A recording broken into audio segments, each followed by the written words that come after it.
আমরা প্রতিদিনই পত্রিকার পাতা উল্টালে কিংবা মিডিয়া জগতের খবরে একটু উঁকি মারলে যেই জিনিসটা সব থেকে বেশি দেখতে পাই তা হলো এশিয়ার দেশগুলোর মধ্যে পারস্পরিক দ্বন্দ্ব। এই দ্বন্দ্ব এমনই পর্যায়ে রূপ নেয় যে সীমানাবর্তী অঞ্চলগুলো সর্বদাই গুলাগুলিতে মত্ত থাকে, যার ফলে প্রতিদিনই জীবন হারাচ্ছে অসংখ্য নিরীহ মানুষ।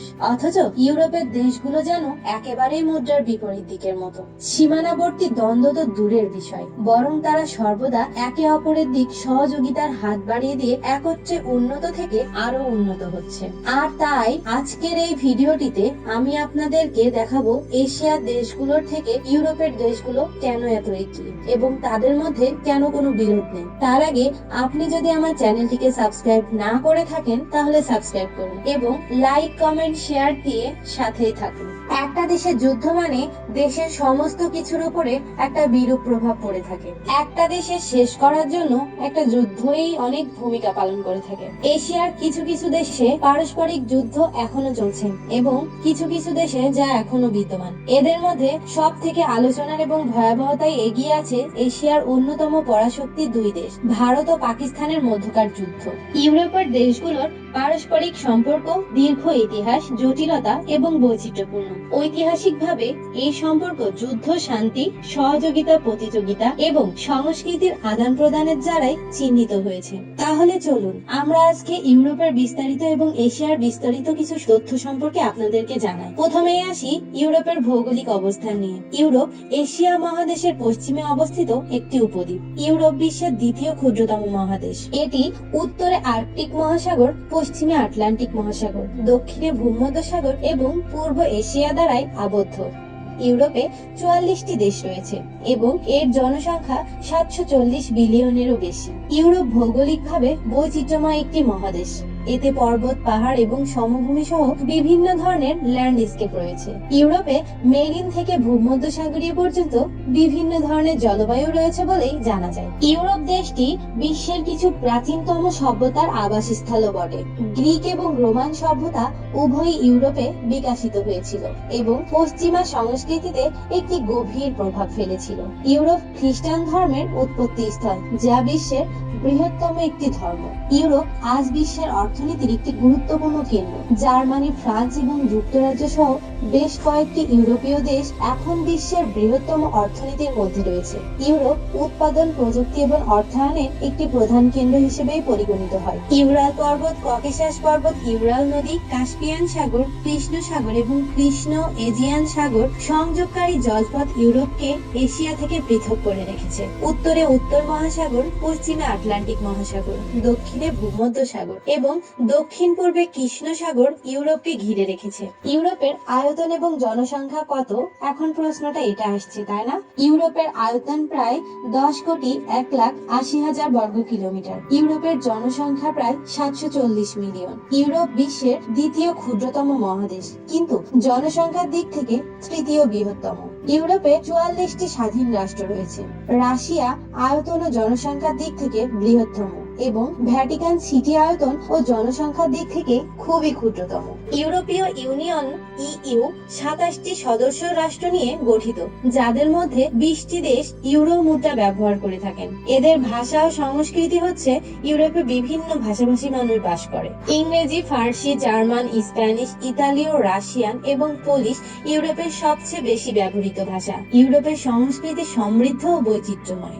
ইউরোপীয় ইউনিয়ন বিশ্বের অন্যতম বৃহত্তম অর্থনৈতিক ব্লক। শুধু যে ইউরোপ অর্থনৈতিক দিক থেকে এগিয়ে এটা নয়, বিভিন্ন পর্যটন কেন্দ্র ইউরোপে আছে। ইউরোপ বিশ্বের অন্যতম জনপ্রিয় পর্যটন কেন্দ্র। লন্ডন, প্যারিস, রোম, বার্সেলোনা এবং মাদ্রিদ ইউরোপের সবচেয়ে জনপ্রিয় পর্যটক শহর। ইউরোপের ঐতিহাসিক স্থাপত্য, প্রাকৃতিক সৌন্দর্য এবং সমৃদ্ধ সংস্কৃতি পর্যটকদের আকর্ষণ করে। চলুন তাহলে ইউরোপের ইতিহাস সম্পর্কে একটু জেনে আসি। ইউরোপের ইতিহাস সমৃদ্ধ ও ঘটনাবহুল। গ্রিক ও রোমান সভ্যতা, খ্রিস্ট ধর্ম, রেনেসা, শিল্প বিপ্লব এবং দুই বিশ্বযুদ্ধ ইউরোপের ইতিহাস। এশিয়ার বিস্তারিত নিয়ে চলুন এবার জানি। এশিয়া বিশ্বের বৃহত্তম এবং সবচেয়ে জনবহুল মহাদেশ। এটি উত্তরে আর্কটিক মহাসাগর থেকে দক্ষিণে ভারত মহাসাগর এবং পশ্চিমে ইউরোপ থেকে পূর্বে প্রশান্ত মহাসাগর পর্যন্ত বিস্তৃত। এশিয়ায় 48টি দেশ রয়েছে এবং এর জনসংখ্যা 4.6 বিলিয়নেরও বেশি। যা বিশ্বের জনসংখ্যার প্রায় 60%।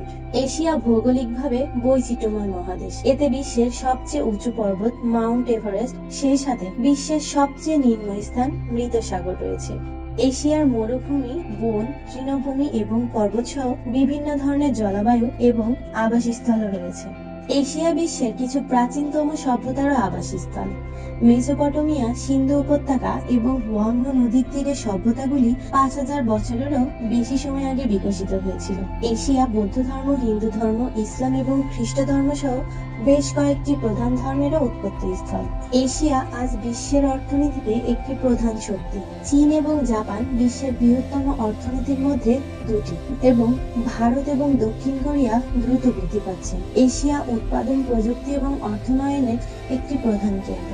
এশিয়া একটি বৈচিত্র্যময় এবং গতিশীল মহাদেশ, যার সমৃদ্ধ ইতিহাস এবং উজ্জ্বল ভবিষ্যৎ রয়েছে। চলুন তাহলে এশিয়ার আকর্ষণীয় কিছু তথ্য জেনে নেওয়া যাক। এশিয়া বিশ্বের বৃহত্তম মহাদেশ, যার আয়তন 44,41,04,000 বর্গ কিলোমিটার। এশিয়া বিশ্বের সবচেয়ে জনবহুল মহাদেশ, যার জনসংখ্যা 4.6 বিলিয়নেরও বেশি।